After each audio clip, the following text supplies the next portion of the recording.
Hello everyone, welcome back to Sri Bala Vantalu. మీకందరికీ మహాశివరాత్రి శుభాకాంక్షలు. శివరాత్రి పండుగ రోజు సమర్పించగలిగి 2 రకాల శనగల ప్రసాదం రెసిపీని చూద్దామండి. 2 రకాలు కూడా డిఫరెంట్ స్టైల్లో శనగల ప్రసాదం రెసిపీస్ని ప్రిపేర్ చేయవచ్చు. మరైతే లేట్ చేయకుండా మనం ప్రాసెస్లోకి వెళ్ళిపోదాం. మన ఫస్ట్ ప్రసాదం రెసిపీ కాబూలి శనగలతో ప్రసాదం రెసిపీని ఎలా ప్రిపేర్ చేసుకోవాలి అన్నది చూద్దాం. ఒక గిన్నె పెట్టేసుకొని 1 గ్లాసు కాబూలి శనగల్ని వేసేసుకుందాం. మునిగేంతవరకు వాటర్ వేసేసి ఒక రాత్రంతా నానబెడుతున్నాను. నెక్స్ట్ డే మార్నింగ్ మూత తీసి చూసామంటే శనగలు బాగా నానిపోయాయి కదండి. ఇవన్నీ కూడా కుక్కర్లో వేసేసుకుందాం. 1 గ్లాసు కాబూలి శనగలకి అదే గ్లాసు 2 గ్లాసుల వాటర్ వేసేసుకొని టేస్ట్కి సరిపడా సాల్ట్ వేసేసి మూత పెట్టేసి మీడియం ఫ్లేమ్లో 5-6 విజిల్స్ వచ్చేంత వరకు ఉడికించుకోవాలి. 5-6 విజిల్స్ తర్వాత ఆవిరంతా పోయిన తర్వాత మూత తీసి చూసామంటే శనగలు మెత్తగా కుక్ అయిపోయాయి. మనకు ఈ శనగల్ని సపరేట్గా తీసి పెట్టుకోవాలి. స్టవ్ ఆన్ చేసి ఒక ప్యాన్ పెట్టేసుకొని 1 టేబుల్ స్పూన్ ఆయిల్ వేసేసి ఆయిల్ హీట్ ఎక్కిన తర్వాత ఒక 1/2 టేబుల్ స్పూన్ ఆవాలు, 1/2 టేబుల్ స్పూన్ జీలకర్ర వేసేసుకొని ఇవి వేగిన తర్వాత ఒక 2 పచ్చిమిర్చిని చిన్న పీసెస్గా కట్ చేసి వేస్తున్నాను. మీరు ఇంకా స్పైసీగా కావాలంటే ఇంకా 1-2 పచ్చిమిర్చిని పీసెస్గా కట్ చేసి కూడా వేసేసుకోవచ్చు. ఇలా పచ్చిమిర్చి వేయించుకున్న తర్వాత ఒక 1/4 టేబుల్ స్పూన్ పసుపును వేసేసుకొని ఒక 1/4 టేబుల్ స్పూన్ ఇంగువను కూడా యాడ్ చేసుకోవాలి. కొద్దిగా ఫ్రెష్ కరివేపాకును కూడా వేసేసుకొని వేయించుకుందాం. 1 టేబుల్ స్పూన్ క్యారెట్ తురుమును వేసేసుకోవాలి. 1 టేబుల్ స్పూన్ పచ్చి కొబ్బరి తురుమును కూడా యాడ్ చేసుకోవాలి. ఇప్పుడు ఈ మొత్తాన్ని 1 నిమిషం పాటు వేయించుకుందాం. ఇలా వేయించుకున్న తర్వాత ఇప్పుడు ఉడికించి పెట్టుకున్న కాబూలి శనగల్ని వేసేసుకుందాం. ఈ మొత్తాన్ని బాగా కలిసేలాగా కలిపేసుకోవాలి.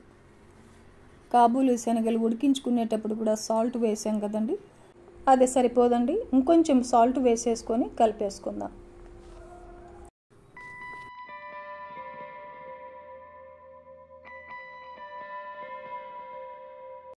ఇప్పుడు ఒక 2 టేబుల్ స్పూన్లమైన కొత్తిమీరను కూడా చిన్న పీసెస్గా కట్ చేసి వేసేసుకొని కలిపేసుకోవాలి. ఇలా మొత్తాన్ని బాగా కలిపేసుకున్నామంటే కమ్మనైన కాబూలి శనగలతో ప్రసాదం రెసిపీ మనకు రెడీ అయిపోతుంది. స్టవ్ ఆపేసి డిష్ అవుట్ చేసుకుందాం. మొదటి రకం ప్రసాదం రెసిపీని చూసాం కదండి. ఇంకొంచెం డిఫరెంట్ స్టైల్లో 2వ రకం ప్రసాదం రెసిపీని ప్రాసెస్లో చూద్దాం. సింపుల్ అండ్ టేస్టీ శనగల ప్రసాదం రెసిపీని ఎలా ప్రిపేర్ చేసుకోవాలి అన్నది ప్రాసెస్లో చూసేద్దాం.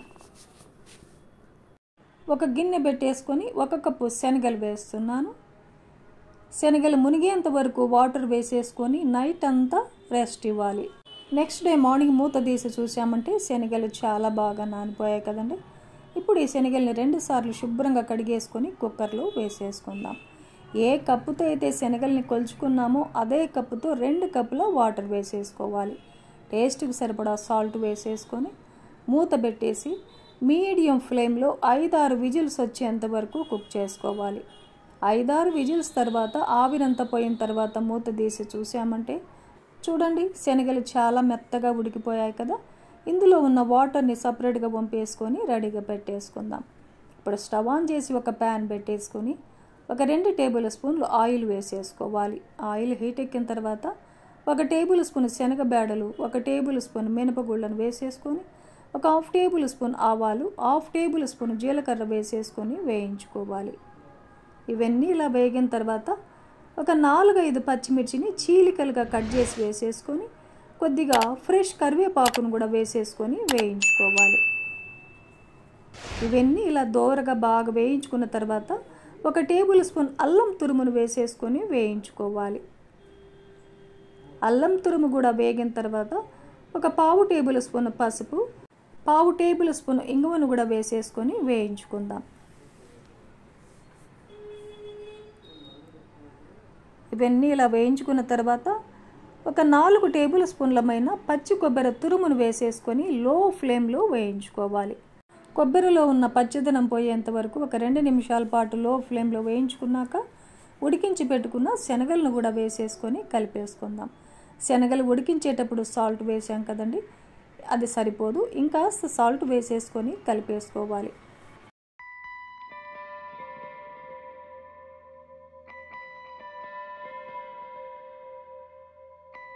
2 నిమిషాల పాటు లో ఫ్లేమ్లో వేయించుకున్న తర్వాత చివరిగా కొద్దిగా కొత్తిమీరను కూడా వేసేసుకొని కలిపేసుకున్నామంటే కమ్మనైన శనగల ప్రసాదం రెసిపీ మనకు రెడీ అయిపోతుంది. చూశారు కదండి, డిఫరెంట్ స్టైల్లో 2 రకాల ప్రసాదం రెసిపీస్ని చూసాం కదా. ఈ ప్రసాదం రెసిపీస్ మీకు నచ్చితే లైక్ చేయండి, షేర్ చేయండి, సబ్స్క్రైబ్ చేయండి. థ్యాంక్ యూ అండి. Thanks for watching.